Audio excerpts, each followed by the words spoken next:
first, because I love hearing about how ideas evolve along the way, when you first wrapped Prey, at that point, what did you think your next live-action story in the Predator franchise would look like, and how does that compare to what Badlands turned out to be? The two things the Killer of Killers and Badlands came kind of at the same time, and it was sort of well, which one would I want to make first? Also, in fairness, there was a third idea that I'm not speaking to, but they were all equally like, oh my gosh, wait a second. The fun thing wasn't just that would be so cool. A Predator movie hasn't done that yet, but also all of science fiction hasn't had a movie like this. So that's why I was sort of anxious to make it and couldn't, and why we did two at the same time. I didn't want to wait for one to happen after the other. The year you're having is incredible. I hope you're soaking in every single ounce of it. Very well deserved. So one particular thing that you do in this movie that I feel like a lot of movies don't do, and a lot of times when movies dare to do this, it winds up not being a good thing, is when you have an iconic villain and then you essentially explain them away. It winds up taking away from like the fear factor and the intensity of the character. So can you kind of walk me through deciding that a Predator character would benefit from that? And also maybe if you put any thought into how your movie would kind of retroactively change how people view Predator characters in other films? I think even the original Predator, what was so refreshing about it and exciting was we had just been in the glut of Freddy, Jason, Michael Myers. And then here comes a slasher movie where the antagonist had intelligence, had skill, had culture, and you could glean from what it was wearing, and had a code.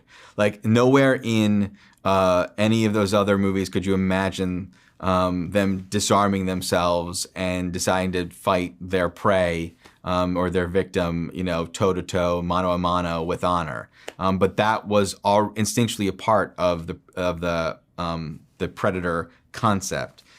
So I just wanted to take full advantage of what was there and very carefully just open the door a little bit wider.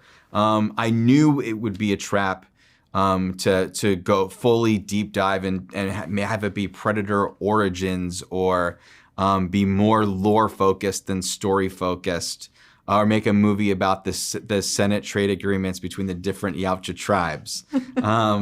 So now you have just enough to understand the circumstances that Deck is faced with, and then he's thrust into this gauntlet. The way you describe that kind of leans into the Weyland-Yutani question I had, because admittedly, when I first heard you were incorporating that corporation into your movie, I'm like, let's not complicate it too much. But I thought it was worked in just so simply and so naturally. So I'll give you a big, complicated two-part question about that. Can you tell me about the moment when you figured out that including Weyland-Yutani would benefit the story you wanted to tell, but maybe also give me an example of figuring out where to draw the line, something you wanted to include about the corporation that made you think like, this might be going a little too far and I got to rein it in? Well, I think it feels so organic and natural to the story because we didn't have the idea of, Weyland-Yutani, let's put that in the movie.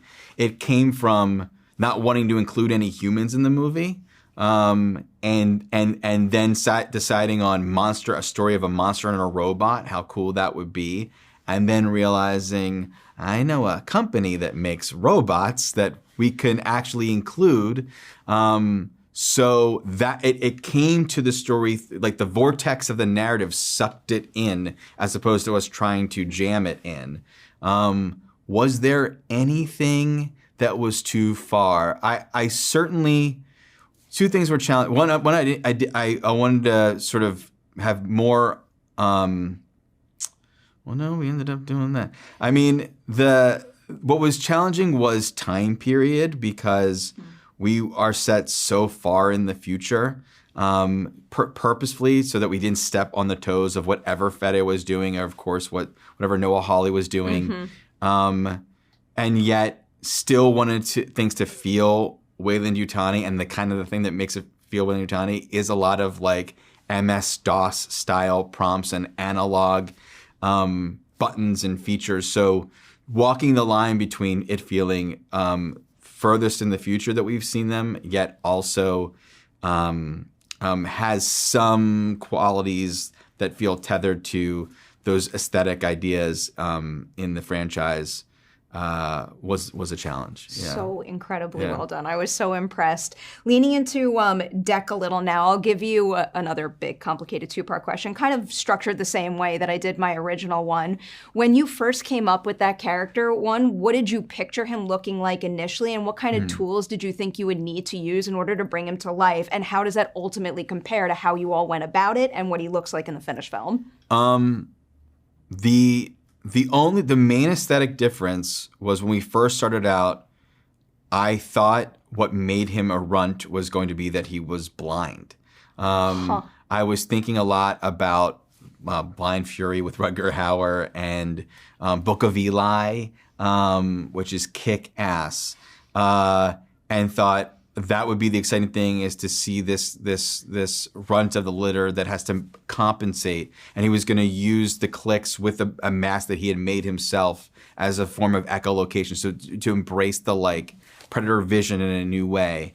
But that's as we started developing the movie and we were developing Genna, and I'm so smitten with tethering an audience to a protagonist and really seeing the world through their eyes. That did not go with a character who's blind that would tempt me filmmaking-wise to actually not see certain things. So I abandoned that, and that was a huge design layer of it. And I truly thought when we first started that it would be a totally prosthetic build once again. And we did tests with Alec Gillis in the very beginning, and even he came up and said, I do not think we can do what this movie needs this way. And then the movie became this awesome handhold between Alec and Weta Workshop to physically build the suit, as well as Weta Digital and countless other VFX houses to create a VFX rendition of the face. Dimitrius is still in a full body prosthetic suit. We still wanted to honor the franchise, but we needed the nuances and the range that only we can get now with visual effects to take over in certain areas. So good. I'll end with one question that makes me feel like a jerk, because one, I don't want to box you into the Predator franchise, but also this movie hasn't even come out yet. But I see what you do with these movies, and I see endless creative possibilities. So it does leave me wondering, what is an unexplored corner of the Predator franchise that you think would be most creatively fulfilling for you to explore next? There's now so many ways in which we can explore it in the animated setting, in the live action setting. There's so many different characters who we can pursue. In some ways, I think of different times we could go to, but also of different kinds of places we can go to that we've never seen. And there's certain kinds of journeys that we've never seen a sci-fi franchise take on, and some of those are the most exciting for me. I usually like to get hyper-specific with my question, but because of what you have accomplished thus far, I had to keep that one broad because, again, possibilities are endless. Yeah. Congratulations. Thank you.